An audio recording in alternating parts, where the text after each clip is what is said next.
পূর্ব মেদিনীপুর জেলার শহীদ মাতঙ্গিনী ব্লকের খারুই গ্রামে প্রায় ৪০০ বছরের ঐতিহ্যবাহী শিব মন্দির উপলক্ষে অনুষ্ঠিত হয় চড়ক। এই উপলক্ষে মানুষের ঢল নামে এই মেলাতে।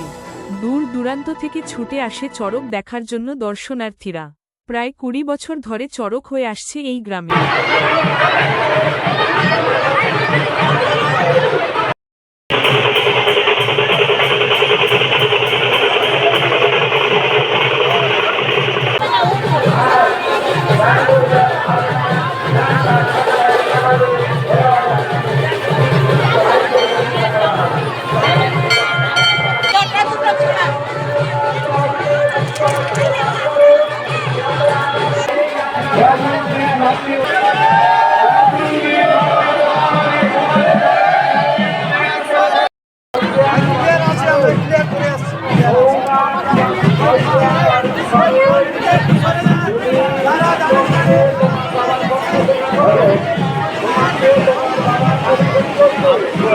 আজকে প্রায় ২০ বছর আমাদের খারুই গ্রামে খারুই শিব শীতলা গ্রাম কমিটির তত্ত্বাবধানে দীর্ঘ ২০ বছর যাবৎ আমাদের এই চড়ক অনুষ্ঠানটি হয়ে আসছে।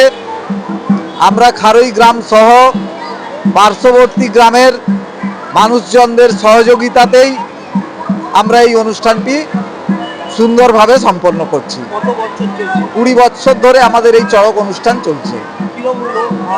লোক প্রায় ৭-৮ হাজার হয়, তো তারও বেশি হয়, কারণ জায়গা সংকীর্ণ। এখানে অনেকগুলো মন্দির রয়েছে, রাস্তা রয়েছে, পোস্ট অফিস রয়েছে, আমরা মানুষকে দাঁড়ানোর মতো জায়গা দিতে পারি না। তার মধ্যেও আমাদের এই অনুষ্ঠানটি সম্পন্ন করতে হয়। আমরা আশা করব এই মেলা আমরা বা আমাদের পরবর্তী যে প্রজন্ম রয়েছে আমরা তাদেরকে কমিটিতে নিয়ে আসছি, যাতে করে আরও দীর্ঘদিন এই চলে, আমরা সেই প্রচেষ্টাই করব। আমার নাম সুভাষ পেকুয়া, বাড়ি খারুই। আর খারুই এই যে শিব মন্দির, এর বহু পুরাতন মন্দির। আমরা শুনেছি প্রায় ৪০০ বছরের মন্দির। আজও আমাদের এই মন্দিরে গাজন উৎসব হয়ে থাকে। খারুই গ্রাম একটি বিশাল গ্রাম, তাই আমাদের এই গাজন ১৩ ভেবের গাজন। আজকে তার শেষ দিন, নিলে প্রচুর লোকজন হয়, প্রচুর সমাগম। আজকে চড়ক হয়, পিঠপুরো চড়ক। সেই চড়কের মধ্য দিয়ে আজকে আমাদের অনুষ্ঠানটা শেষ নয়।